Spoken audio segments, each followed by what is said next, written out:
Um, let's start our class today. So let me share with you what we got last time. All right, we're still in the module 4 about process analysis, and last time we worked on the level 1 analysis, right? In that level 1 analysis, we only have one step through, and then we can calculate the flow rate, we can calculate the utilization, right? And then we calculate the cycle time. So remember, the cycle time is a time gap between the two consecutive units like this. And the cycle time is the average, right, time gap. So we consider the distance between the two consecutive units. We have that time gap of the cycle time. And after that, we also talk about a new concept called the implied utilization. Implied utilization is a separate concept from utilization, even though it has a utilization in it, right? So it's about the demand pressure. Do we have enough capacity to handle the demand or not, right? Or the demand is too much for us right now to handle, right? So it has a notion of the demand pressure. So we work on two scenarios, day 1 and day 2. And sometimes, right, they are equal, sometimes the two values are different. And I try to explain that fully in the comparison between U and IU, right? So remember, U is for us to look at it, to know our usage, and to judge if we're efficient or not. But IU is for us to look at the demand, right, to see if it is too much or it is okay for us to handle. And if demand is smaller than capacity, then U will be equal IU, right? But if demand is greater than capacity, then when you calculate U and IU, they are totally different. One is exactly 100%, the other one is more than 100%. All right, so that's the comparison between U and IU. And at the end, right, we started level 2 analysis. So in this level 2 analysis is more complicated than before. Even though we have only one flow unit type going through, but then we would have to deal with multiple steps, right? And that's why the very first thing is we have to find the bottleneck. In this particular picture, even though the first section, the last section are big, but they do not matter, right? The bottleneck will govern or will limit the maximum flow through the whole process. So that's why we have to find the bottleneck and determine the capacity of the entire process equal to the capacity of the bottleneck, right, of the minimum among all of these. And then after that, we can look at the input rate, the demand rate to determine the flow rate through the whole business situation, right? So that's what we left off last time, and today let's continue our level 2 analysis. So let me show you one example, the example in our module 4. That will be for our level 2 analysis.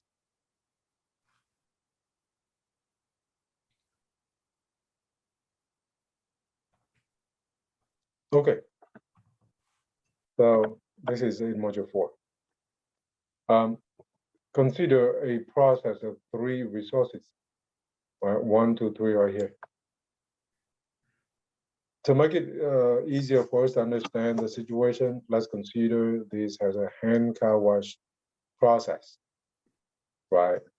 So we have the soap station, number 1, and then the rinse station, number 2, and the dry station, number 3, right? The car will have to go through all of these activities to be completed. But remember, there's only one type of car going through, okay? Even though we have different cars, different models, different make and years, but we consider all of them as one type of cars going through. So we only have one flow unit type, right? They tell us the processing time, and then they tell us the number of workers, So the questions are, what is a bottleneck? What is a process capacity? What is a flow rate? And then we need to calculate utilization and calculate implied utilization, right? So it's like a good opportunity for us to bring all the concepts together under one roof. And then we try to learn the concepts and see the differences between utilization and implied utilization, right? Okay, so let me start this example with you. What we are doing is very similar to question 24 in your homework. I mean, question 23 in your homework. So let's start it.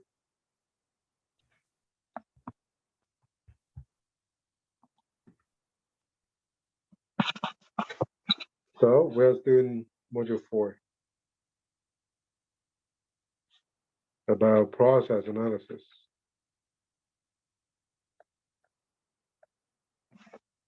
Okay. And the big topic that we are at right now is level 2 analysis. So we are looking at the processes with multiple steps.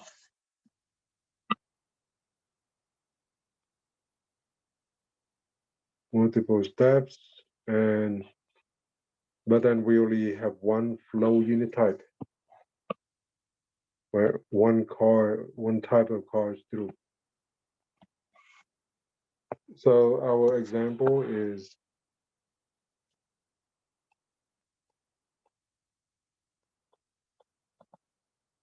the hand car wash example, module 4 and on slide 30.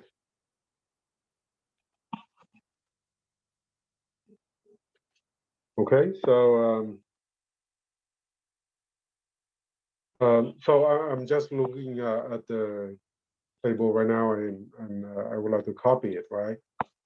And again, it's very similar to what you need to do for question 23. So you would draw a table and then you go line by row to finish up the table. Okay, so this is where we lay out the resources. So we have resource number 1 right here, and then 2, and then 3, and PR is for the whole process. So number 1 is the soap station. Number 2, rinse. Number 3, drying station, right? And we would like to use the first column to write out the names of the variables. So the first column is quite big, right? Because we might have the equation, we have the units. Right. So the first line here is the processing time.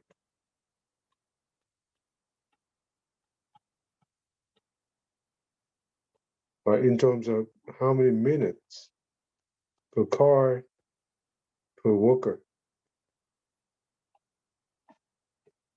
In the book, they never mention the per worker at the end like this. But please keep in mind, it has to be there, okay? Let me compact these per car per worker. All right, so they gave us 10 minutes at the soap station. It means that a worker at the soap station will take 10 minutes to finish one car through, to process one car through, right? Like soaping and foaming the cars. So it takes 10 minutes. At station 2, the worker over there at station 2 will take 6 minutes to rinse off the car, right? He or she use a water hose and go around the cars and rinse off everything. And then at station 3, we have 16 minutes. So it takes 16 minutes to dry off the car. This is a hand car wash process, so they are using the cloth to dry off the car. So it takes 16 minutes, right? It's a little bit slow because it is a hand work. And then if you calculate the total, right, then has some good meaning, but because we are not interested in that total right now, so I would cross it out. Right? It means that you don't have to fill in that part of the table. Right? Again, when you answer the written questions, right, I recommend you to hand draw it, hand write like this. You learn the most through the hand work. But if you want to type it, that's okay. If you want to use a tablet and handwrite, that's okay too. It's like handwrite on the piece of paper, right? All right, so the second line, we need to know the number of workers. So we have 2 workers, that's station number 1. By the way, this is your decision, right? How many people that you hire, how many workers that you assign to each of the station. That's your decision right there. So 2 people at 1 or 2, and 3 at station 3. And the total is 6 workers that you hire. But because we are not interested in the total right now, so I would like to cross it out.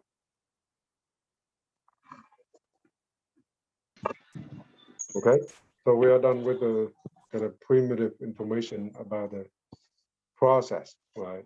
So next we need to answer the question put out by put in the example.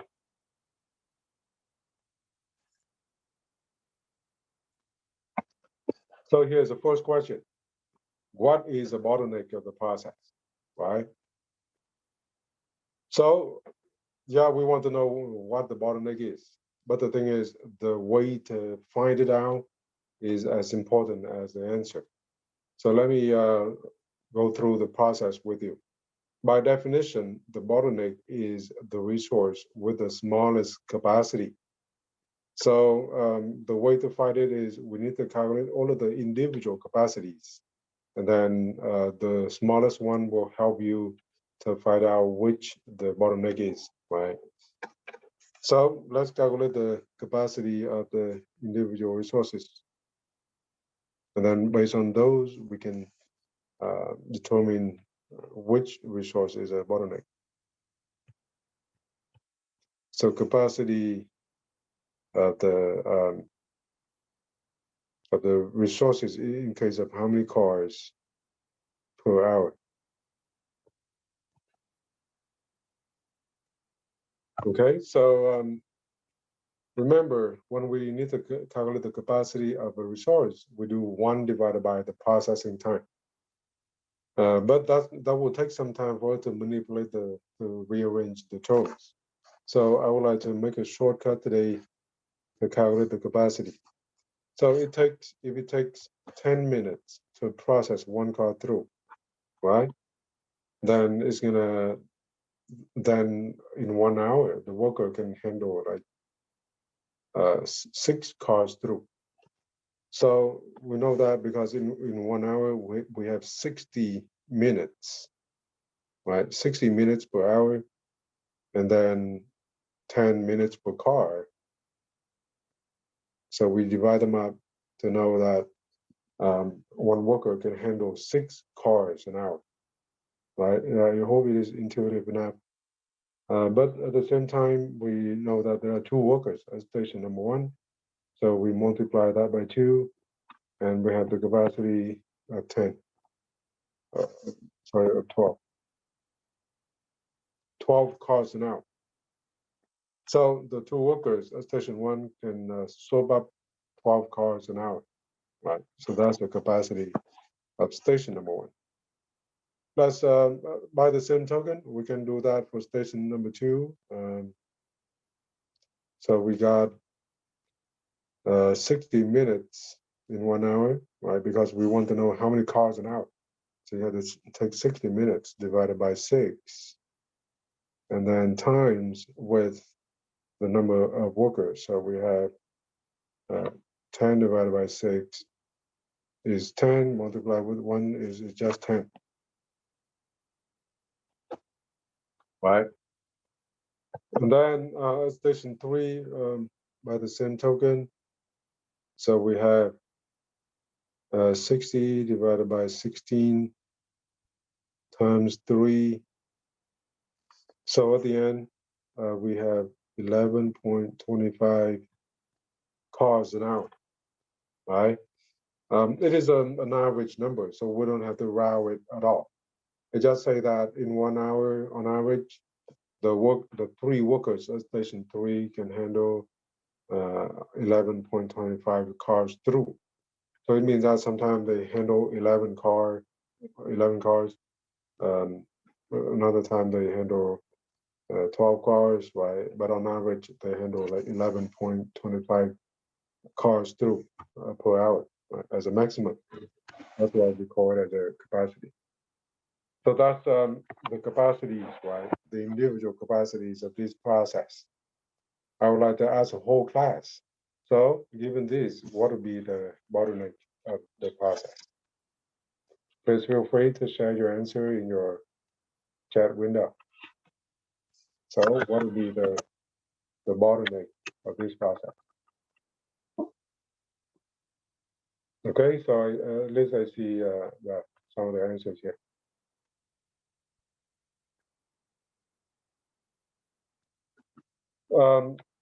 Yeah, so you're all correct. Can we say, okay, let me ask you another question. Can we say that the bottleneck is 10 cars an hour?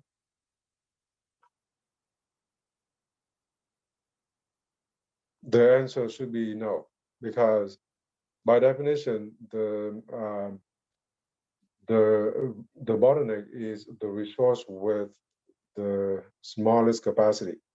So the bottleneck is the resource, right? And 10 cars an hour is just the capacity of the bottleneck.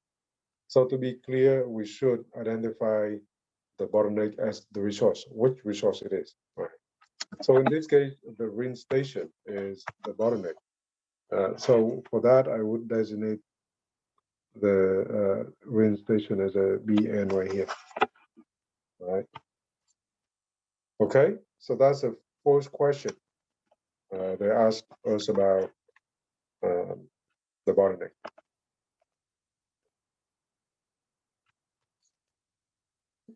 So the second question is the following. What is the process capacity? By the way, I would like to thank you all for all of your responses. You are all on the right track. You are all correct. That's good. B, what is the process capacity? Um, so earlier, right, in A, what is the bottleneck? Now we already find the bottleneck. And now in question B, what is the process capacity? So to answer that question, I would like to draw a picture for us to find out which or what the process capacity is. So we have the hand car wash process right here.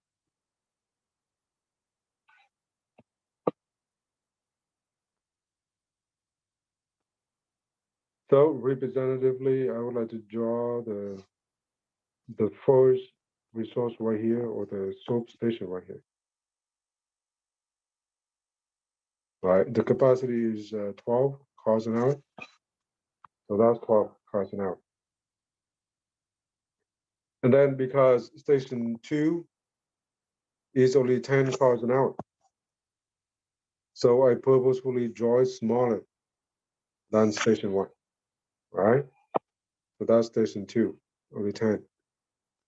And station 3 is 11.25, so we draw it a little bit bigger than station 1. I mean station 2. It is 11.25, right? So this is the soap station, the rinse station, the drying station. And the cars will enter this way, enter that way, and exit the process this way. All right, so in this case, the cars are the flow units of the process. Let's do a thought experiment to figure out what the process capacity is, okay? So let's assume that we have 15 cars per hour going in. 15 cars going in, right? How many cars can go through resource number one? Only 12, because capacity of resource number one is 12 cars an hour. So only 12 cars can go in the first resource. And then with those 12 cars, right, when they hit resource number two, only 10 cars can move on. And the remaining 2 cars will get stuck because the resource 2 can only handle 10. So if 12 cars enter the resource 2 at this point, only 10 can move on, and the remaining 2 will get stuck behind, right? Okay. How about the next step? So the 10 cars, when they are done with resource 2, we need to move on to resource 3. And you know what? Resource 3 has more than enough capacity to handle 10 cars, right? So at the end right here, we see 10 cars an hour going through the process. So even though we have a lot of input, but at the end we only have 10 cars going through. So that's the capacity right there, right? Because the capacity is the maximum possible flow rate through the process. So in this case, that's the reason why the process capacity is 10. Does anybody have any question about it? Right, we just discussed why the process capacity is 10. And actually, the capacity of the entire process equals the capacity of the bottleneck, right? So even though the first section, the third section are big, but they do not matter in terms of the maximum flow because the bottleneck will determine it by itself, right? All right, so let's go back to the previous table. Now we can firmly write out that the capacity of the process is 10, okay? So that 10 is for the entire process. That 10 is only for the bottleneck. We know that they are equal, but they are two different things, right? Okay, so let's move on. By now, we already done with question B, right? In question A, what is a bottleneck? We know it is a ring station. In question B, what is the process capacity? The answer is we have 10 cars an hour as a maximum, right? That's the capacity of the process. In question C, what is the flow rate if demand is 8 cars per hour? So let me continue with the picture right here. They say that the demand is 8 cars an hour. So in the picture, I would like to draw the demand like this. That's our demand rate. Demand rate, 8 cars an hour. And for this, right, those 8 cars shows up. They demand to be washed, but at the same time, they are ready to enter the process. They are available to enter the process. So those 8 cars per hour is also the input rate.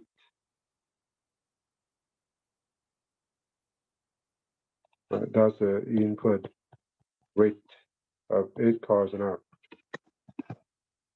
So that's what they give us, okay? And now they ask the following question. What is the flow rate if demand is 8 cars per hour? So I would like to ask the whole class, what would be the flow rate in this case? Just feel free to share your answer. Okay, Phelan, Elita, V, Solin, Matthew, Michael, Sophia, Christopher. All right, it's so fast. See, I try to catch myself up with the pace that you are giving me. Good. Yeah, so you're all correct. Yeah, but of course, sometimes you want to be clear about the unit. So and Navi or Nali. Good. maybe. Okay, so we have the flow rate of 8 cars an hour, right? If I ask you to draw it, then you should do it as a following. It's very similar to what we did earlier, right? We would draw the flow rate as a minimum among the three numbers. So the flow rate in this case is 8. Let's switch to the pencil.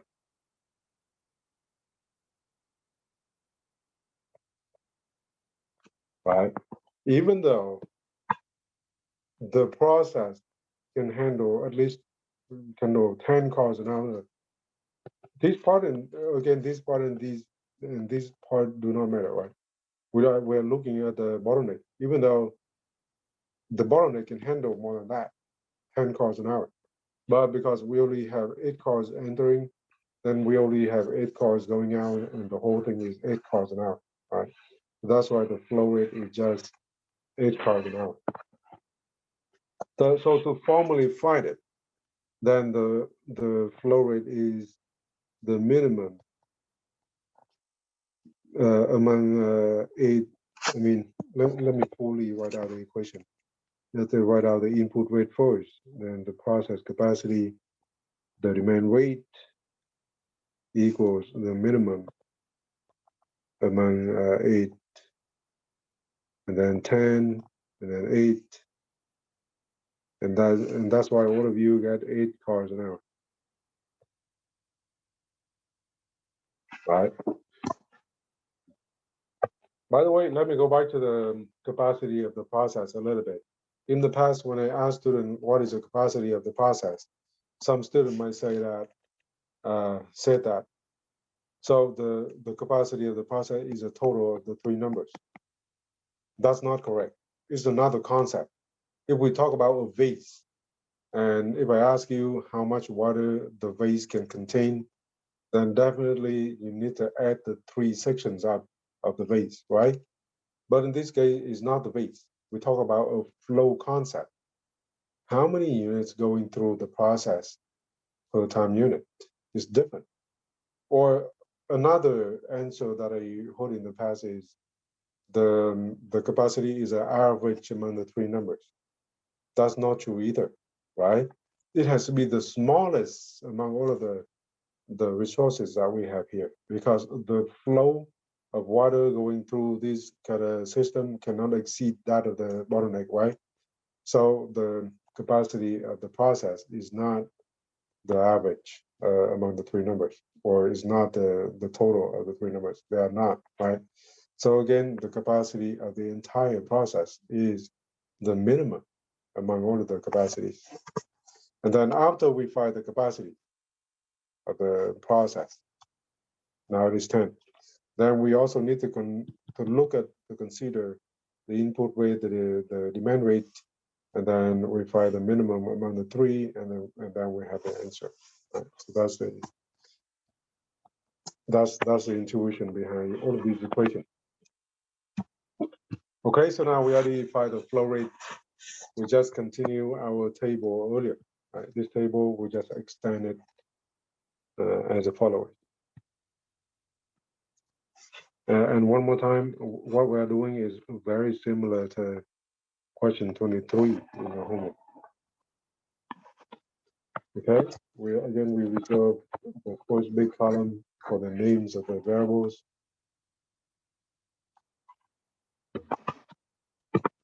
So the next row is the flow rate in terms of how many cars an hour. So the number of cars through station number 1 is 8 cars an hour. Station 2 also 8 cars an hour. Station 3 8 cars an hour. And if you look at the whole process, it is 8 cars an hour. For the process is not the sum of the 3 numbers here, right? The process, it is the same as the the flow rates here. Because we talk about the flow, how many cars going out per hour, right? It cannot be 24, it cannot be the total of these. So it's the same. So let me remind everybody that the flow rate has to be the same from the beginning to the end, right? I'm drawing here. We have the common flow. It is the same everywhere. Station 1, 8, station 2, 8, station 3, 8. Okay, because I would like to emphasize that because in the past, some students calculate 3 individual flow rate, and that's not correct. We only have 1 flow rate through the whole system, right? Okay, so after we find the flow rate, then the next question is, what is the utilization of the resources? All right, so now we have to find the utilization for each of the resources.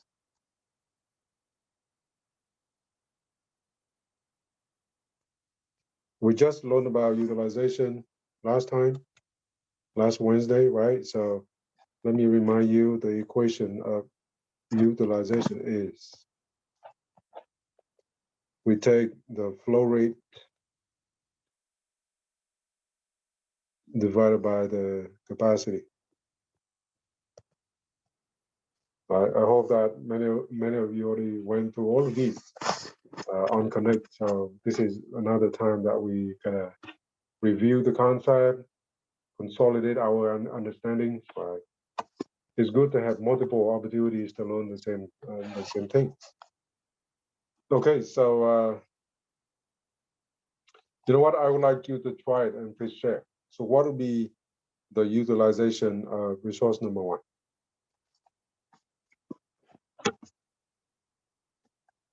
Let's try 1. The rest would be very similar, right? So what would be the flow rate of resource 1? What would be the capacity of resource 1? And what would be the utilization here? So what is the number here? Please feel free to convert it to the percentage. I got that from Trillian, from Salin. Yeah. The value that Salin gets is correct, but of course, we would like to convert it to the percentage. All right, so I hope that everybody, yeah, gets the same thing. Good. Okay, Elida, Jaylene, Marco, yeah, you are all correct. So let me go through this with you. So the flow rate here is 8 cars an hour, right? The workers are working on the 8 cars per hour, whereas they can handle 12 cars per hour. So Navy also got the same thing. Good. All right. So in this case, right, the utilization is about 2/3. So we have that as 66.666 forever, but we would like to cut it short, so we have 67%. Right. The second, by the same token, is very easy. So let me work on this with you. So the second, we take 8 cars going to station number 2 per hour divided by the capacity of 10, right? So we have 80% utilization. And then at station 3, the flow rate to station 3 is 8 cars an hour, whereas that station can handle 11.25, right? So we would have this to be 71.11%. It is what it is. We just take the flow rate divided by the capacity. So we have that to be 71%, right? So now we already have the individual utilization, and now we need to find the utilization for the entire process. So in this case, right, we need to look at the last column of the table. The flow rate is 8, and that's the number right here. And the capacity of that process, of our process, is 10, that number 10 here. This 10, not that 10, okay? It has to be that 10 because this 10 is only for resource number 2, but after we figure out the entire process capacity, then we have to look at that 10. So we take that 8 and we divide that by the circle 10 in the previous part of the table. Then now we have the utilization of the whole process to be 80%. Right? These two values are equal, but it's not a surprise. Should not be a surprise at all because the capacity of the bottleneck and capacity of the process are equal, and then we have the same common flow rate through. So you divide to the same value between the two between the bottleneck and the process, right? We divide the same value by another same value, so the two values should be equal. So the equality between the bottleneck and that of the process is not a surprise. I hope you see that, right? Okay, so we are done with the utilization. Of course, the next step is we need to visualize it and then interpret it. But for now, let's do the next calculation, and then we come back and draw things and try to interpret what we find. All right, so the next concept is we talk about implied utilization.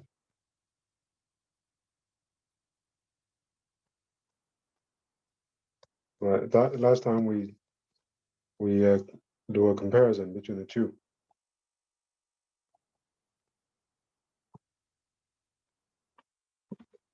Okay, so implied utilization. Let me remind everybody it is equal to demand divided by capacity.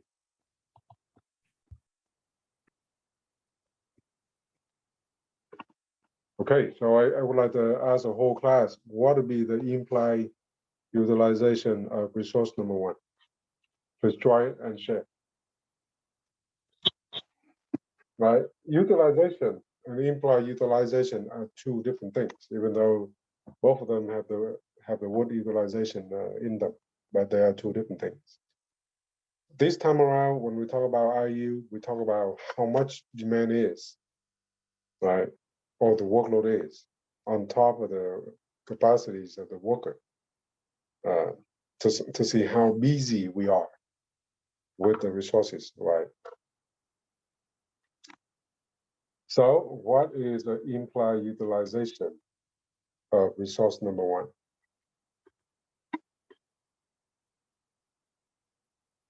Okay, I got the first answer from Philip.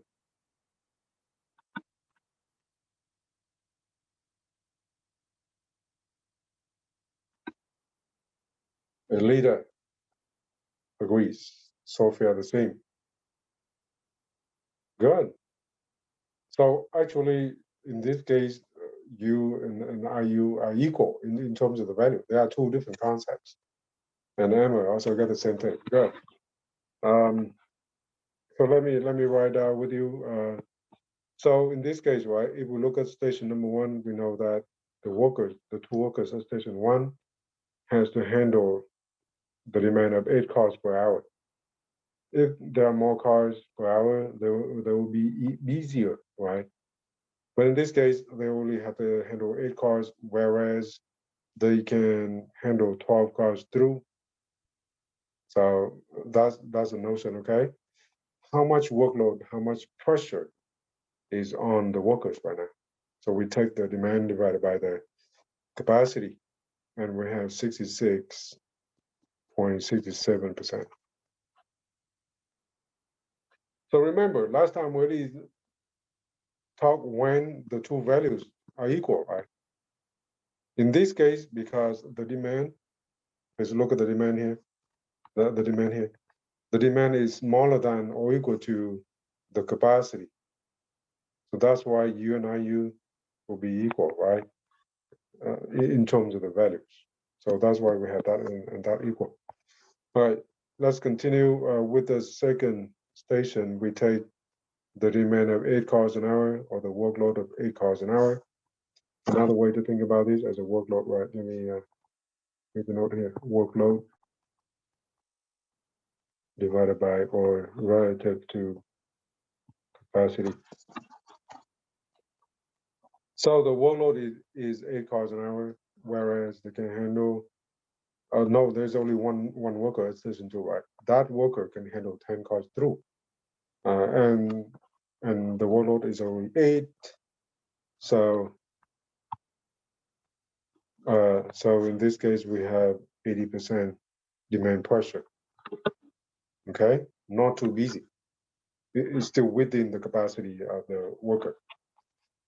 And then for the third station, we would do that as 8 cars an hour divided by 11.25 capacity.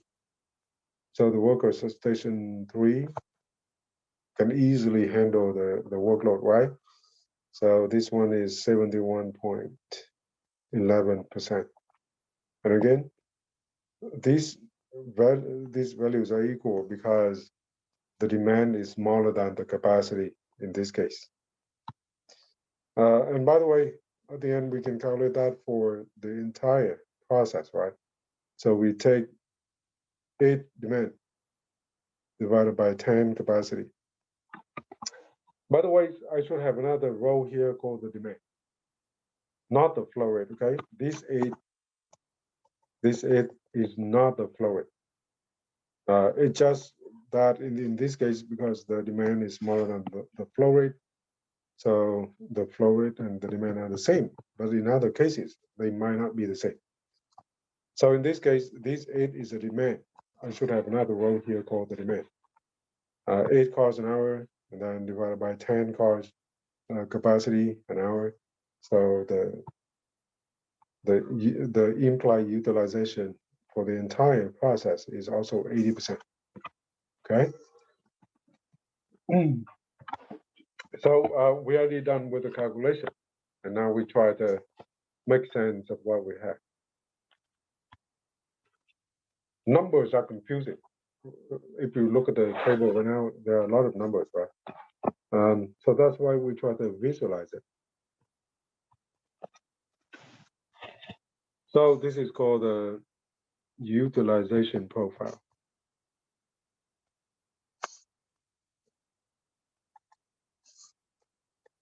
Or U profile.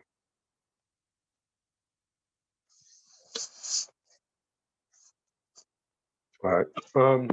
It's just a picture to show the utilization that we get in the table. So first of all, we need to lay out the two-dimensional space like the following. We lay out the resources horizontally, and then we show their utilization vertically. And you know what, to make it easier to draw, we should always draw the 100% line.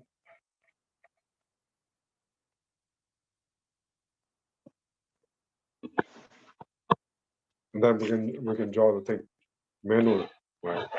By the way, in this question 23 in the homework, beside manual work, beside manual sketch, I also ask you to implement the whole thing in Excel. It's very fast though. It doesn't cost much time. You need to come up with a table like this in Excel, and then you have to link the correct cell together, okay? 8 divided by 10, so what 8, what 10, right? Or that 8 and that 10, and what 8 and what 10, so that you have that number. So you would implement, you have some practice with Excel, right, on how to link the cells together. And then after you are done with the table, you also practice with how to draw the graphs in Excel.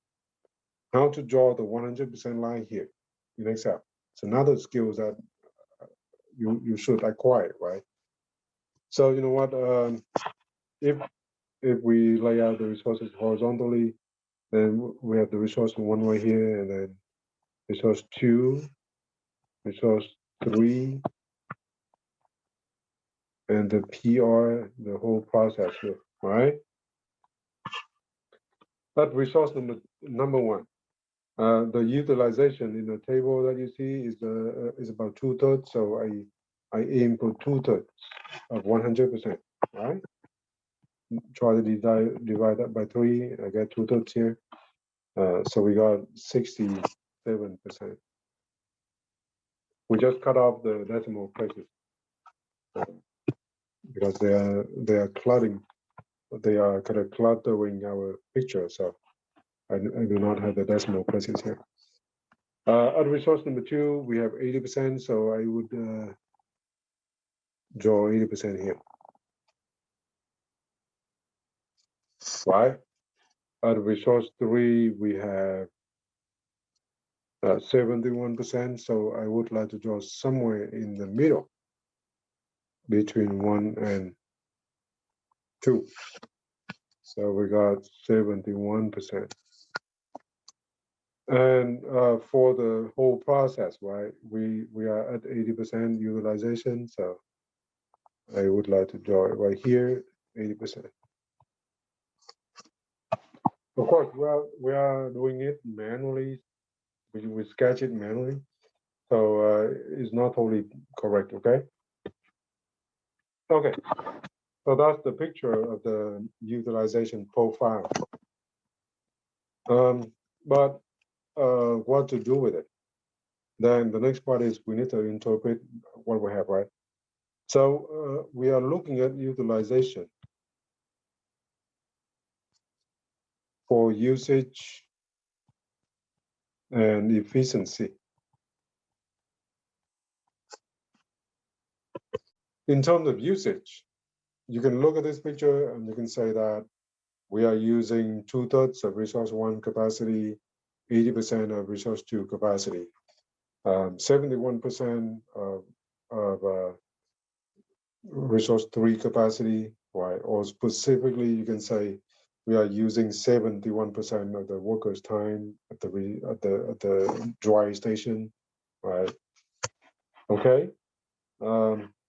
But then after we say those 3 numbers out, we realize that we are wasting our resources, right? Because we are not at 100% utilization, meaning that we are underutilizing our resources, and to be frank, right, we are wasting our resources. So in this case, we see that we are utilizing our resources or under usage, right? And for that, we are not efficient. To be efficient, it has to be 100%, but we are not. So we are not efficient because we see a lot of waste. Let's draw the waste. The waste at station number 1 is right here. At station 2 is right here. Station 3, right here. Right. And if you look at the whole process, it's going to be here. But please differentiate, okay? If you look at the whole process utilization, then technically we only look at the bottleneck because the utilization of the process equals that of the bottleneck, right? So we miss out on other waste.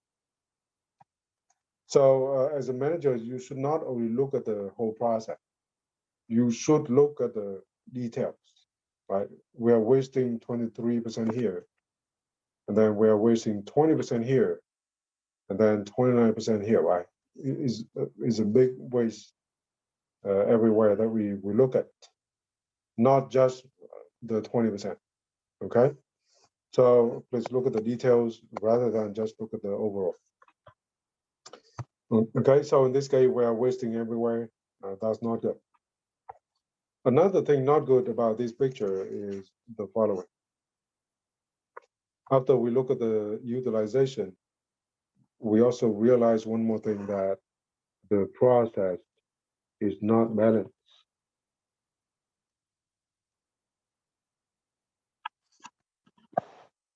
Why is that bad? Balance or not balance, what does that do here? Let me explain, okay?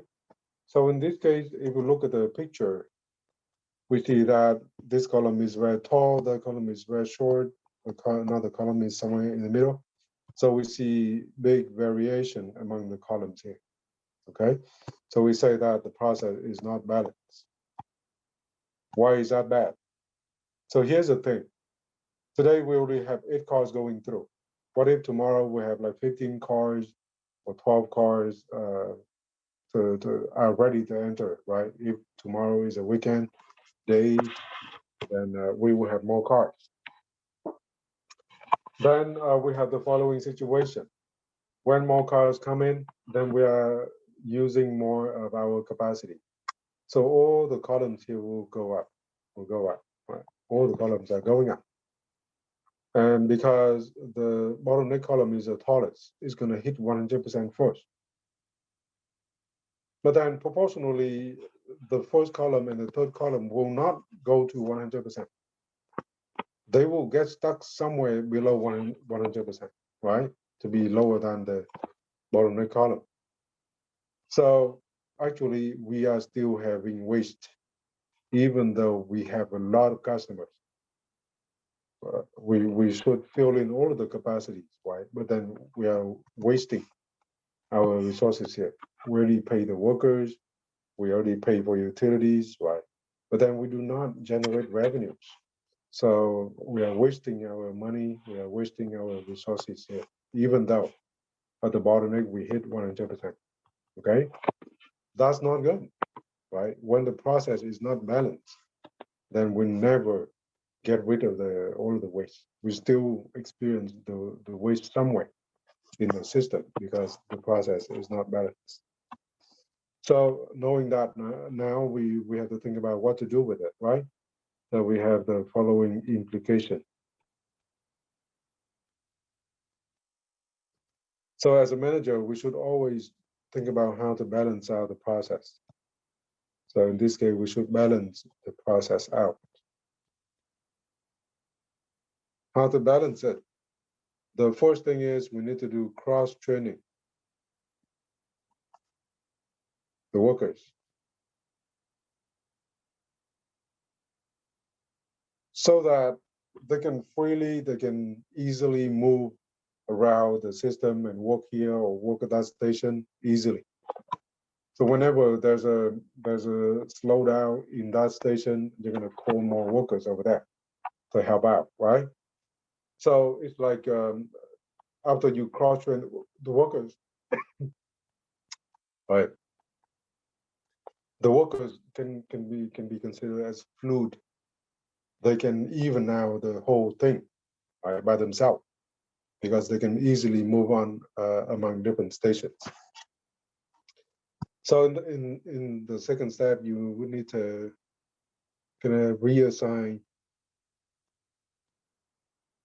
You need to reassign the workers so that they even out the process for you, or reshuffle, or to be a little bit more general, we need to reshuffle our resources.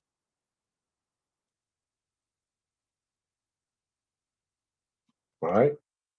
Now they can work anywhere, so you can kind of reassign them in real time. Right? You look at the situation, you reassign the workers in real time, or in other words, we reshuffle the resources. Right? The resources can be the workers, can be money, can be machines, can be other types of resources. Right? So we can balance out the process. So after we balance out the process, then just imagine these columns are kind of similar, right? They are kind of at the same height, but all of them are under 100%. So the next step is we need to promote our business.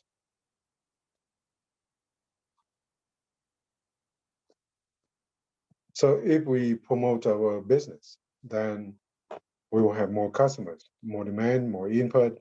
So all the columns will going up, all reaching 100% at the same time because the process is already balanced in the first place, right? In this picture right here, we can say that we are not doing a good job with the labor configuration. We need to reassign the workers so that we can balance it out, promote it so that all the columns will reach 100%, right? The goal is 100%. And some of you might be concerned that, oh, it sounds like ideal, is an ideology.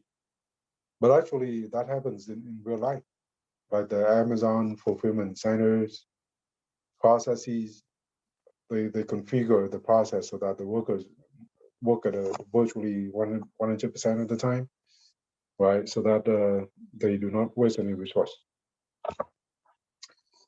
Okay. So yeah, as a manager, sometimes we have to do that. We have to care about the efficiency because that will save money for the company. You have more bonuses, right? And if we do not save money for the company, first, we don't have the bonus. And second, the company incurs a lot of costs. Uh, then the company is in danger, and then our job is also on the line too. It's not good too, right? So that's why we, as a manager, we have to care about the efficiency. Okay, so that's the first profile about utilization. But we also have the second profile about the implied utilization. Let me show that to you.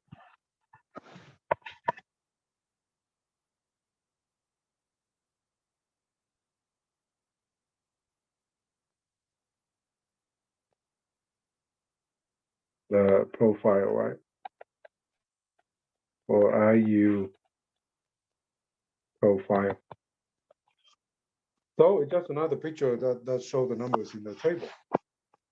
In this case, we expect it to be the same shape as before because the numbers are the same.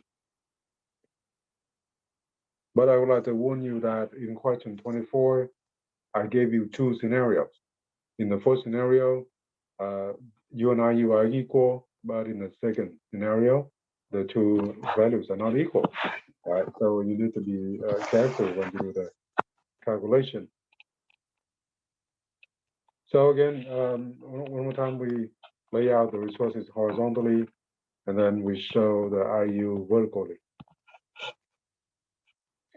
So we have resource one right here, and then two, and three, and the whole process right here. And to help with our manual sketch, we want to do the 100%. By the way, this slide is not just for drawing, it's also for reading too, right? When you see the benchmark, then you can easily see all the other values in relative terms. So the first one is 67%. I would draw it like this. The second one, 80%. I draw that rough 80% first. The third one, 71%. We draw somewhere in the middle.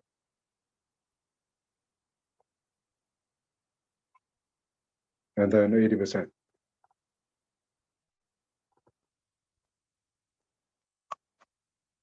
Right.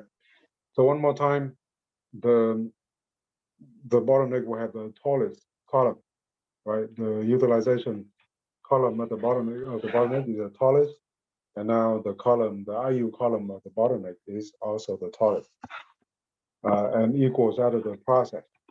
And one more time, it should not be a surprise, right? But this time around, we look at this picture for another consideration. We look at this picture for the demand pressure.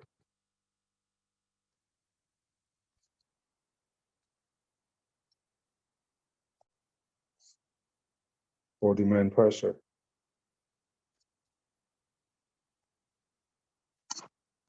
So by looking at this, we know that our capacity is here, right? And the demand is not to our capacity yet. So we can say that we have enough capacity to handle the demand, right? The demand pressure is not that great. We can handle, we can do it. Um, but we look at these so that we can manage our capacity. So for the capacity management purposes or decision.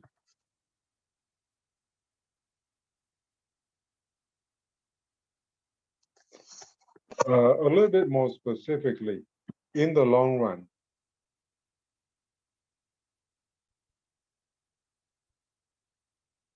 if we see the IU greater than or equal to 100% all the time, right? Demand is beyond our capacity all the time, then we need to expand our business in some way.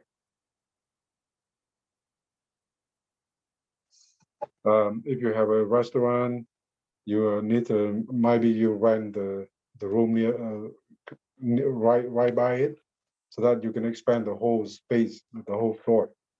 Or if you want, if too much demand, right, then you want to, to establish restaurant number 2 nearby, so that you can divert some of the traffic to that number 2, right? All right, so expansion. But sometimes, you know what, no matter how hard we try, the IU is always below 100%. Even though we already promote our business, right? We do advertisement, promotion, things like that. But the IU is always is less than 100%. We cannot fill it up. Then in that case, we have to downsize the business. Right? If it is a factory, sometimes you have to sell off some of the machineries. And sadly speaking, sometimes you have to lay off some of the workers, right? But it is what it is. Otherwise, the company lose a lot of money, and then the company itself is in danger. Our job is also in danger too. So as a manager, right, we have to care about efficiency, and then you need to manage your capacity. Um, Sometimes you have to be creative when you downsize your business. Okay, do you know how people downsize their house? Should they knock down 1 room or 2 rooms? It's not right. We should not knock down anything like that. To downsize a house, they will do the following. And by the way, I forgot to give you the context. The old couples, right? They live in a big house because the children already move out, so the 2 of them live in a big house, 5 bedrooms or something like that, with only 2 people. And of course, we should not make the house smaller by knock down some of the rooms, right? In that case, they would sell the big house and then they buy the smaller house, right? It's creative thinking right there, so that they do not lose any value of the big house. And then now they can move to a smaller house. They don't have to deal with the big space that they do not need, right? So that's a trick, right? So in downsizing, sometimes you have to think creatively on how to downsize your business. Okay, so that is the end of the example. Right? It's very similar to what you do for question 23 in your homework. Besides manual work, you also need to implement everything in Excel so that you learn the skills, the software skills, right? That will help you with your job in the future. I think that many of you, or several of you at least, already know how to do it, but some of you don't know how to do it, right? So by doing that, we all learn and then improve our skills. Okay, so that's an example. Any question for me? Are you good so far with the information, the concepts?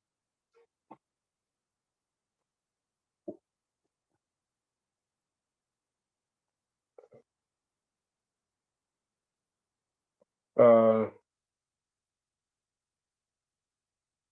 Maybe you got a question.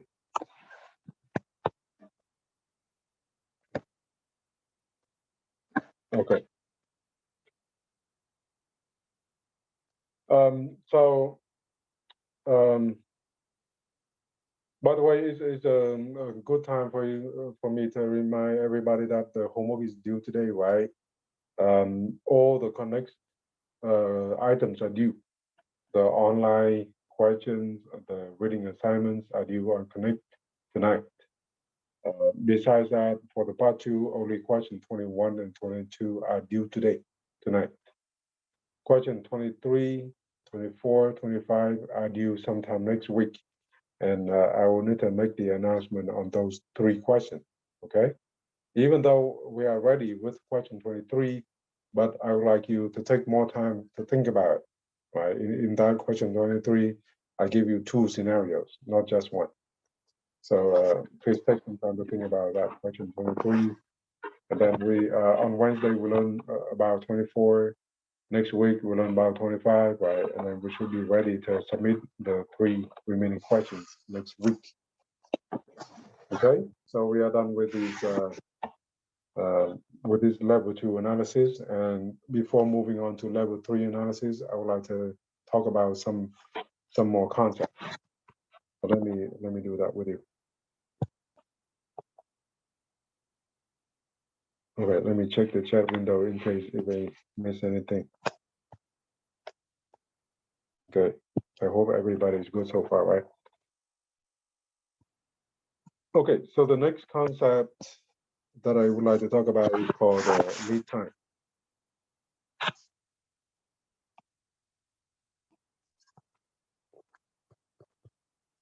So we're still in module 4, and we talk about some more concepts.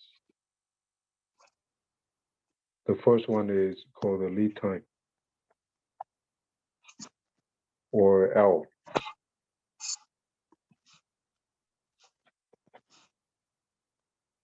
The lead time is defined as a time gap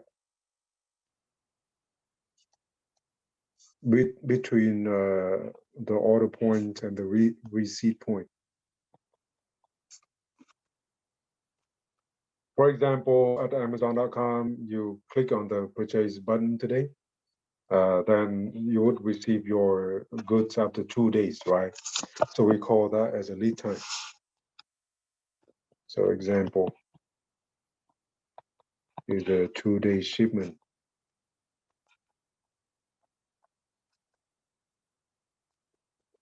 At Amazon.com. Okay. So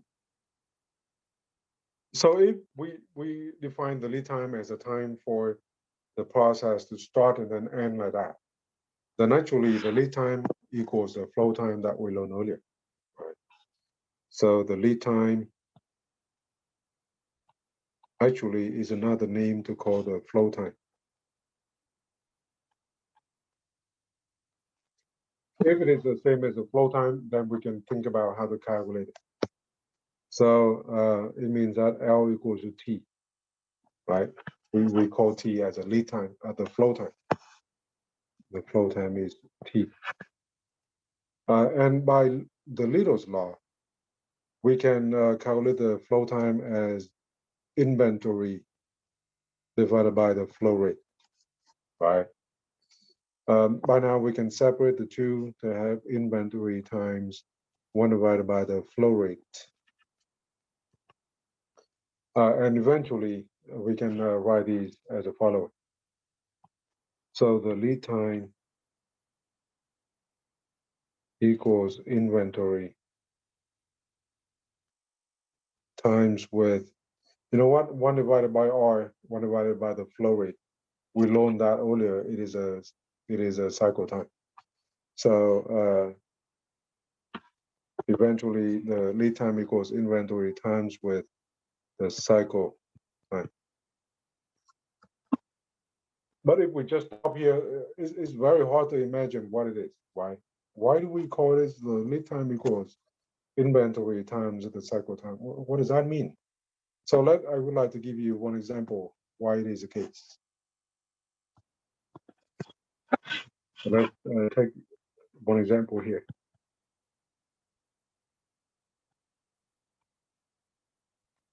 Let's talk about car wash. we drive our car up, park it, and then we have to wait for other cars to go through before we can do it, right? So the question is, how long does it take us to park, and then at the end we exit the car wash process, meaning that our car is completely washed, right? So in this car wash example, the inventory is 4 cars.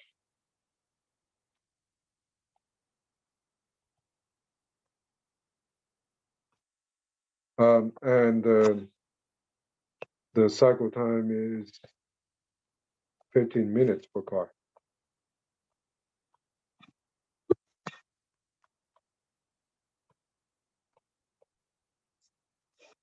Okay.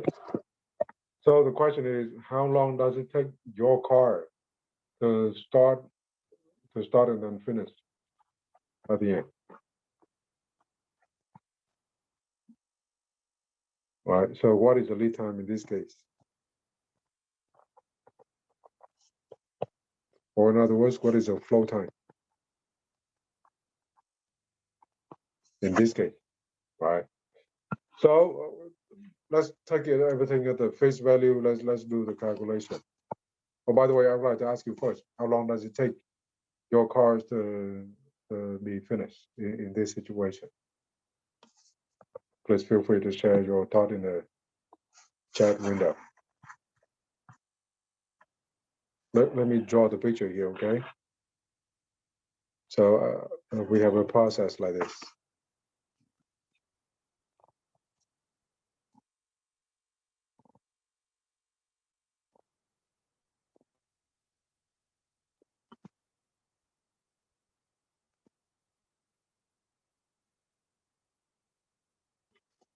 We arrived at the car wash. So our car is right here. In front of us, there are 3 other cars still in the process. So in total, we have an inventory of 4 cars, right? So the question is, how long does it take you to start the process and then end the process at the end? How long does it take to go from the beginning to the end of the process, right?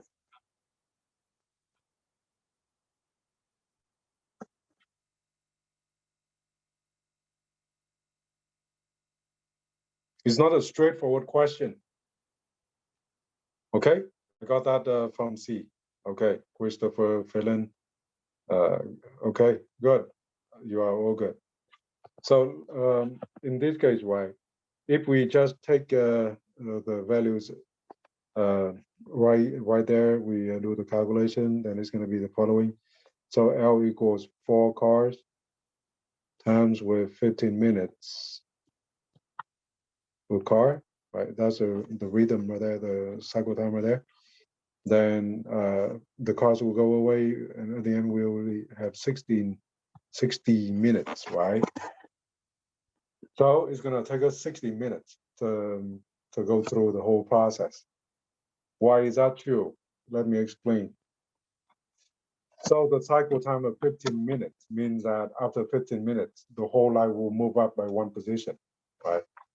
So after the first 15 minutes, our car will move up here. This car will move up there, that car will move up there, that car will exit, right? But the bottom line is, after the first 15 minutes, our car will be here. And then the second 15 minutes, our car will be here. The third 15 minutes, our car will be here. The fourth 15 minutes, our car will exit the process. So it takes 4 cycle times like that to go through. So it takes 60 minutes for our car to exit the process, right? So that's the meaning of the lead time. So let's end our class here today. And then I'm going to see you back on Wednesday. So thank you very much for joining me. Have a great rest of your day. Thank you. Thank you. Let me set this.